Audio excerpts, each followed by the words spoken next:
Welcome back to Applied Mathematics. In this video, I want to talk about formulas and problem solving. You're already familiar with formulas. We've used formulas previously in this course. But at this point, we have enough of a foundation built up that we can start studying formulas a little bit more carefully and precisely. Unfortunately, in order to do that, as all too often happens in mathematics, we're going to start off going through some vocabulary. So let me get my head out of the way, and we will do just that.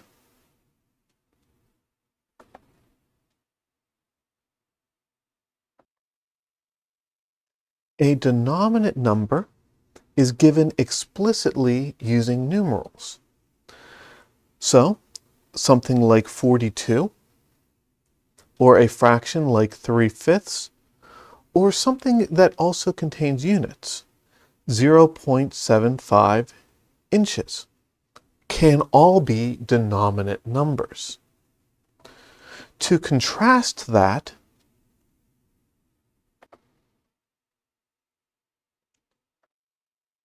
a literal value is represented using other symbols.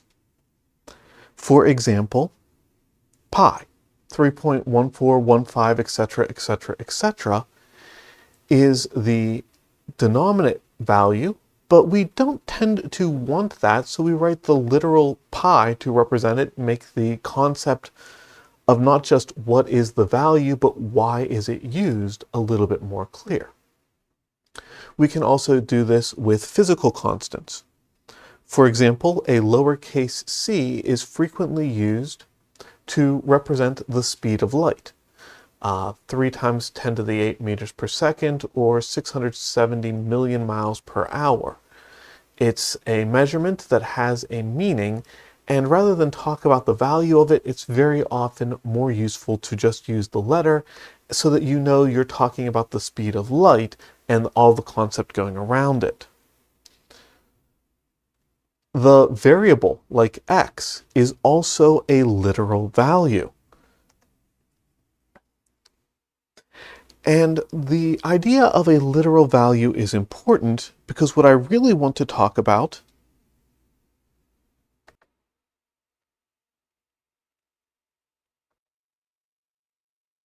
is a literal equation.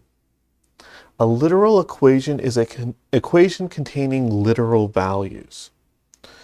And the first thing that I want to stress here, the word values is plural.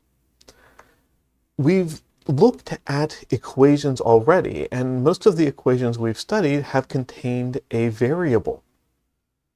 That technically is a literal value, but it's singular, one variable appearing in the equation.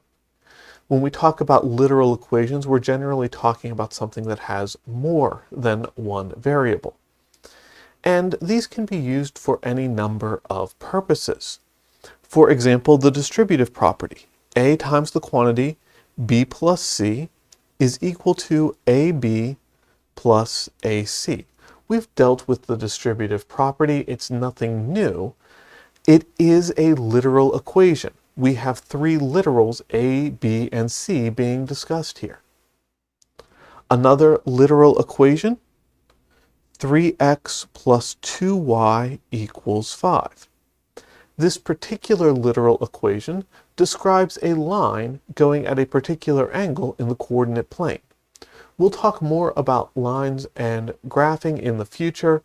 For right now, just another example of something that could be a literal equation. For our purposes, we're looking at things a little bit differently.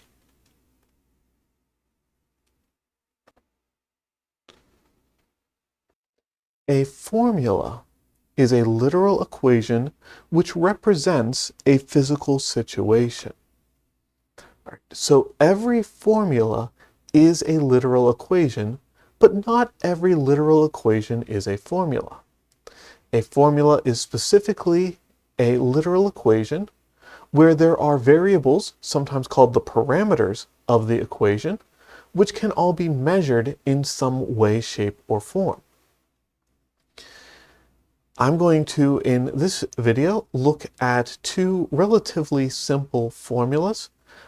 And I want to stress that I don't expect you to learn or memorize these formulas. I want to spend time in this video looking at how to apply a formula that you have not seen before.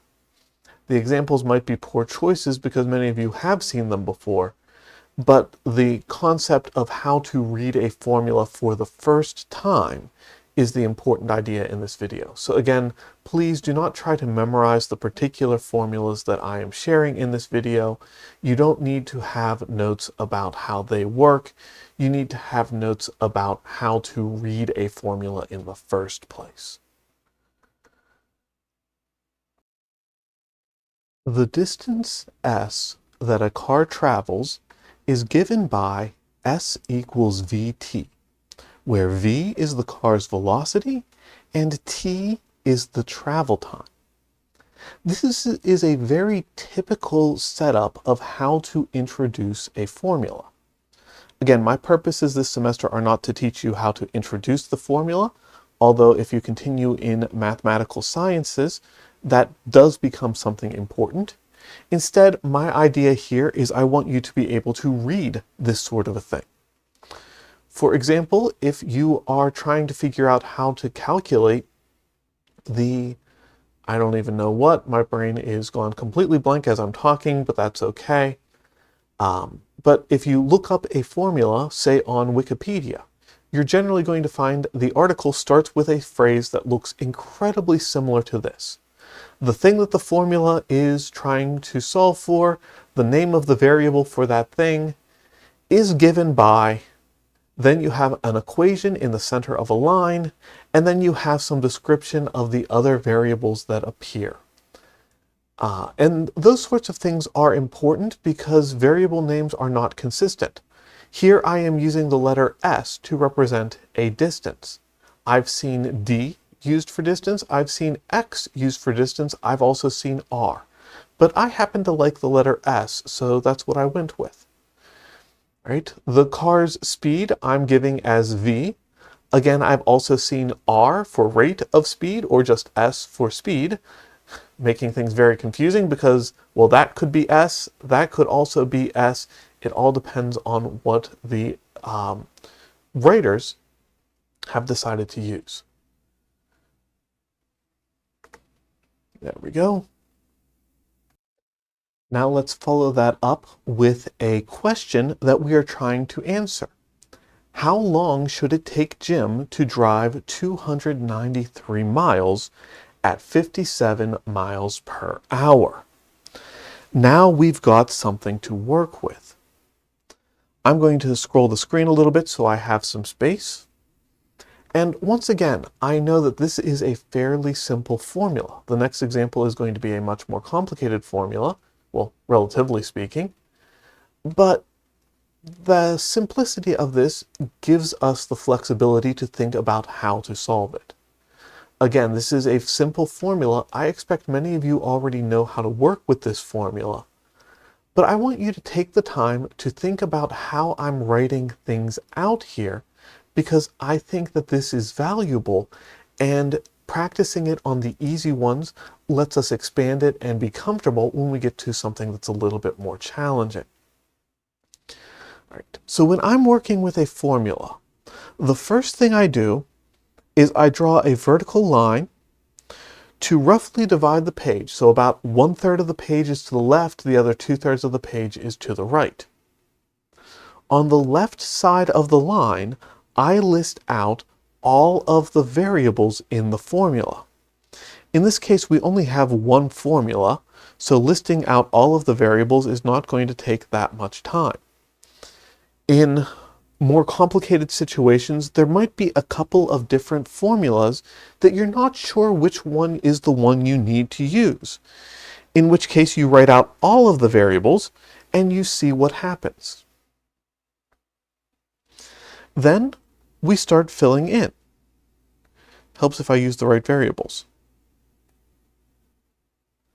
We start filling in. We have the distance, which our formula called S, as 293 miles. We have our speed, which our formula calls v, is 57 miles per hour. We are asked how long should it take? How long should it take is the time t. I'll put a nice question mark next to that. And again, when you have a more complicated situation, when there's a couple of different formulas and you're not sure which one to use, the list here can be longer. And very often you'll end up with a couple of variables where you have nothing marked out. And that's important. That's part of the process of determining which formula to use. But for right now, we only have one formula, so it does not surprise us that all three of the possible parameters have been marked. I'll go ahead now, and on the other side of the line, I'll write out my formula. S equals Vt. I'm then going to rearrange this formula to get the thing that I am looking for by itself. Technically speaking, you can plug all of the numbers in first and then solve from there, and there's nothing wrong with it. But once again, I want to use this as an opportunity to practice something that's a little bit more complicated than what we can fit into the classroom session.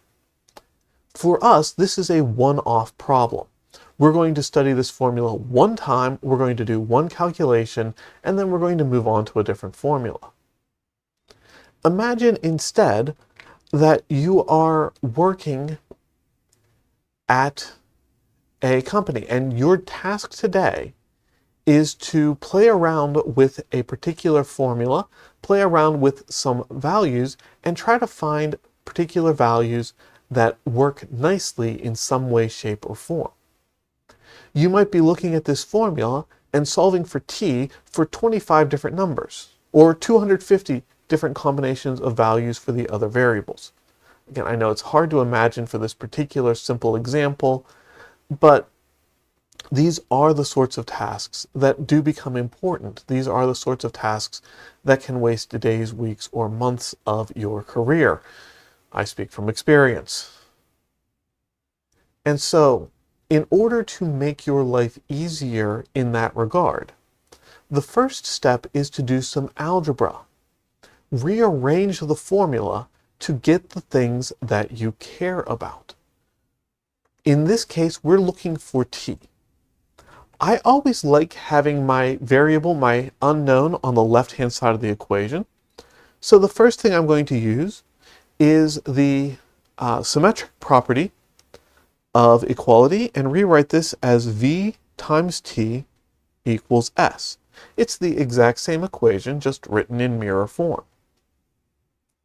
Now, I want t by itself.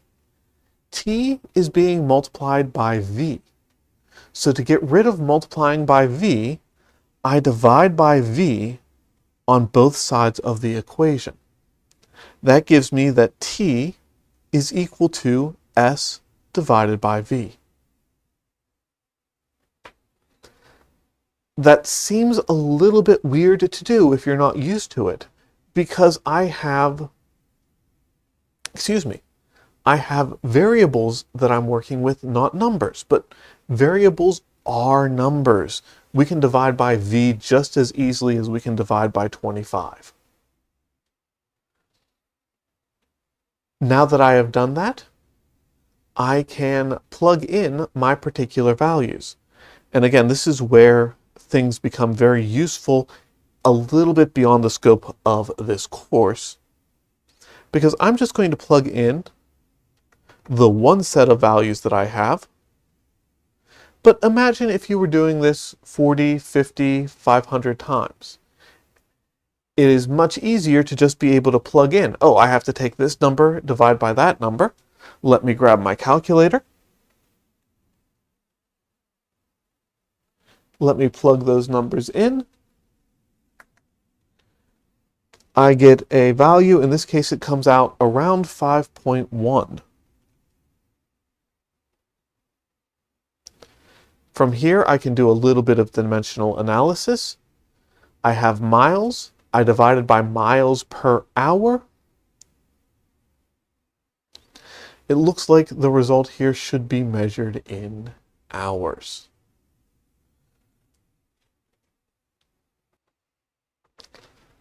All right. I know I'm beating a dead horse at this point, but this is a formula that is very simple to use. There's three values. You're just multiplying on one side of the equation, and that's it.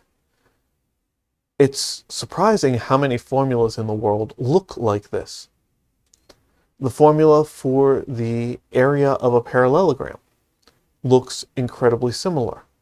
The formula for Ohm's law, relating the voltage, the current, and the resistance in an electric circuit, looks incredibly similar. These have absolutely nothing to do with this particular equation. It's just a form that shows up over and over again. That's not to say that every formula is simple, and they do certainly get more complicated, as we'll see in the next example.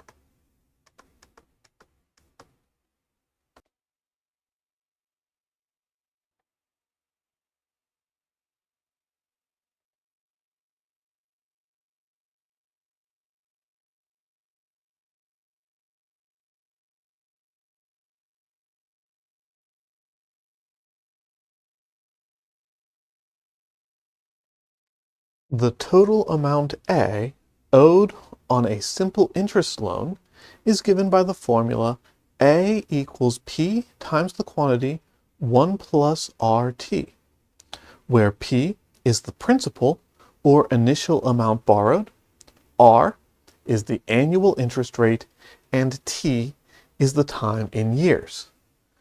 Definitely a more complicated formula. There are four variables in this situation. There's addition and multiplication. There's some parentheses.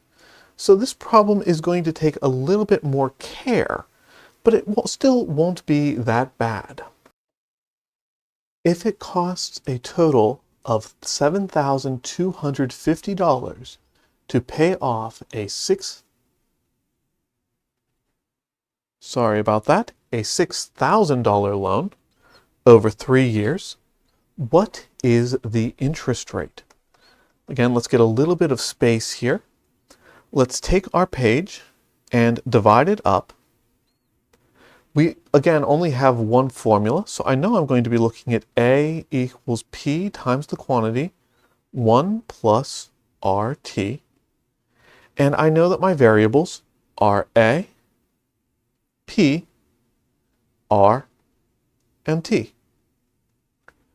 Reading through the formula, it costs a total of $7,250. That is the total amount on the loan, which our formula labels as A. We're looking at a $6,000 loan. We borrowed $6,000 in the first place. That's our value of P. Over the course of 3 years, our time in years is 3. What is the interest rate? Our formula tells us that the interest rate is little r. Again, we only had one formula to work with, so it doesn't surprise me, and in fact, it is very important to me that all of the variables in the formula, all of the variables that we've listed out, have something marked next to them.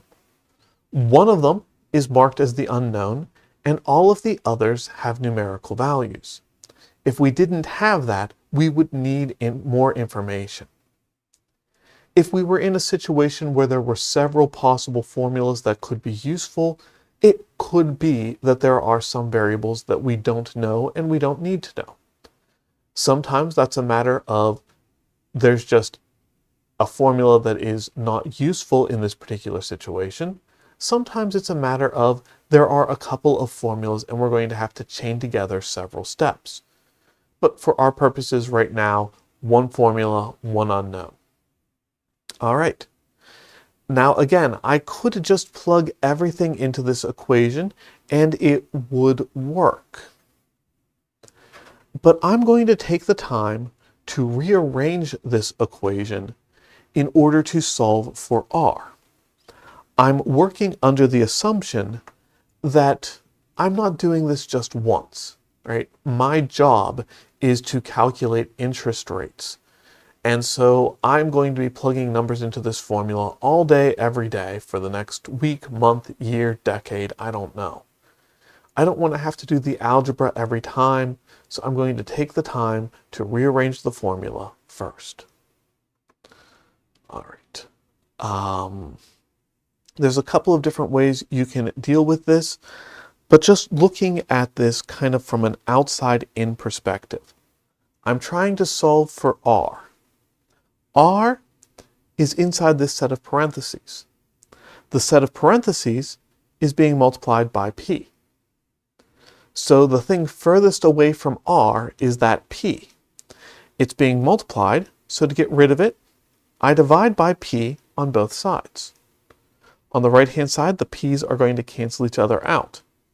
And I will have a over p is equal to 1 plus rt. I probably should have done this first, but I'll go ahead now and swap left and right, the symmetric property of equality. 1 plus rt is equal to a over p. Now, again, I'm still trying to solve for r. I have addition and I have multiplication. We'll get rid of the addition first by subtracting 1 from both sides of the equation. And doing that gives me, let's just put another bar here to get some more space. RT is equal to A over P minus 1. And finally, to get r by itself, I'll divide both sides of the equation by t, which means that r by itself is a over p minus 1 all over t. That's a nasty expression. It's a complex fraction. We don't really like complex fractions, but there's also the point of I'm lazy and I don't want to deal with anything else. It takes a little bit more work to deal with a complex fraction. You have to be more careful. But again, we have a formula and that's good enough. If you're comfortable with properties of rational expressions, you can simplify from here. That's not something I expect of you, so leaving it like this is going to be good enough. You might have started off in a different approach. You might have decided first of all to use the distributive property to get rid of the parentheses. If you had done that, you would end up with a very different expression at the end, but mathematically they would be equivalent, and that's good enough for us. Regardless, now that I have this, I'm going to go ahead and plug in my values. 7250 divided by 6,000 minus 1 all over 3. When I do that, I get that r is 0.0694. All right, this takes a little bit of knowledge that's beyond the scope of this course, but I'm going to use the $7,250 here as an approximate value with 3 significant digits. The principal I'm going to assume is exact. The time I'm going to assume is exact. The reason for that is probably not clear to you right now and not really important either. If I was to ask a question like this, I would probably give explicit instructions about how to round, but there is some logic behind it. The last thing I'm going to do, again, not clear to you unless I gave you explicit instructions about this, but interest rates are almost always given as percentages. So I'm going to go ahead and take this decimal and rewrite it as 6.94%, because percents make me happy. All right, that's the basic idea. In the coming weeks, we're going to look at some particular formulas, some formulas that I am going to expect that you are comfortable and familiar with as we go into the rest of the course. But for right now, this general idea of looking at a formula for the first time and being able to solve a problem with it is the interesting aspect. As always, thank you for joining me, and I'll see you next time.